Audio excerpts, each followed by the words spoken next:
ప్రియ సహోదరి సహోదరులారా, నేటి సువిశేషము మత్తయి సువార్త 17వ అధ్యాయము 9వ వచనం నుండి 13వ వచనం వరకు కొన్ని వాక్యాలను చదివి ధ్యానం చేసుకుందాం. వారు పర్వతము నుండి దిగి వచ్చుచుండగా యేసు వారితో, మనిషి కుమారుడు మృతుల నుండి లేపబడు వరకు మీరు ఈ దర్శనమును గురించి ఎవరితో చెప్పరాదు అని ఆజ్ఞాపించెను. అప్పుడు శిష్యులు, అట్లయినా ఏలియా ముందుగా రావాలనని ధర్మశాస్త్ర బోధకులు ఏల పలుకుచున్నారు అని ప్రశ్నించిరి. అందుకు ఆయన, తప్పక ఏలియా ముందుగా వచ్చి సమస్తమును చక్కదిద్దును. అయితే మీతో చెప్పినదేమనగా, ఏలియా వచ్చి ఉన్నాడు, కాని ప్రజలు అతనిని గుర్తింపక అతని పట్ల తమకు ఇష్టం వచ్చినట్లు ప్రవర్తించరి.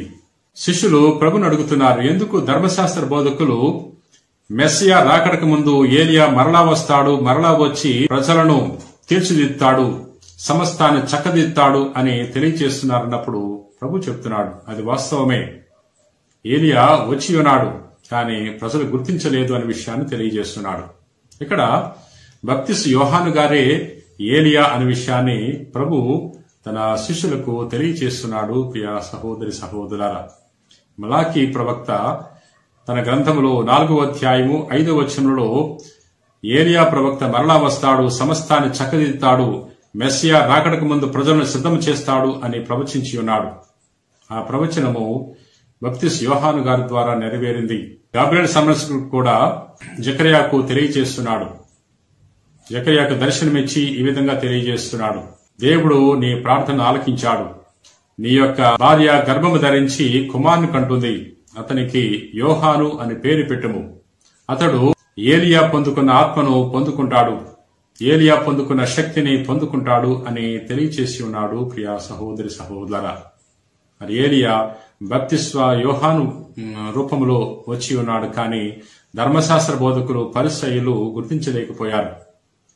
మరి మెస్సయ్య వచ్చి ఉన్నాడు, దేవుని కుమారుడు వచ్చి ఉన్నాడు, కానీ వీరు గుర్తించలేకపోయారు. ప్రియ సహోదరి సహోదరులారా, మరి ప్రభు ప్రతిరోజు మన చెంతకు వస్తున్నాడు, వివిధ వ్యక్తుల ద్వారా మన చెంతకు వస్తున్నాడు, మనం గుర్తించగలగాలి. ప్రభు ప్రతిరోజు దేవుని యొక్క వాక్కు ద్వారా మన చెంతకు వస్తున్నాడు, మనం గుర్తించగలగాలి.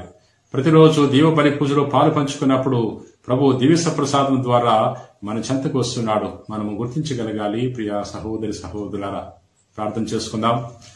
ప్రేమ కలిగిన ప్రభువా, దయగిన సర్వేశ్వర ప్రభువా, ఈ రోజు నీ వాక్యం ద్వారా మాతో మాట్లాడినందుకు నీకు వేలాది వందనాలు. ప్రభువా, మాకు కూడా ఏలియా ప్రవక్తకు దయచేసిన శక్తిని, బలాన్ని, ఆత్మను ప్రసాదించమని వేడుకుంటున్నాం. అయ్యా, ఈ రోజున ఈ వాక్యాన్ని ఆలకించి ప్రార్థన చేయించిన ప్రతి వారిని నీకు సమర్పిస్తున్నాం. ప్రభువా, మా జీవితానికి సమర్పించుకుంటున్నాం, మా మనసును, మా యొక్క హృదయానికి సమర్పించుకుంటున్నాం. మా మనసును, మా హృదయాన్ని శుద్ధి చేయండి. ప్రభువా, మా కుటుంబాల్లో ఉన్న బిడ్డలను, యువతి యువకునికి సమర్పించుకుంటున్నాం. ప్రభువా, వారికి కావలసిన జ్ఞానాన్ని, వివేకాన్ని, తెలివితేటలను, దైవ భయాన్ని ప్రసాదించండి.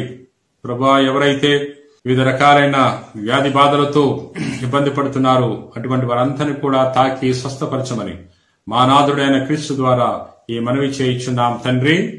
ఆమెన్.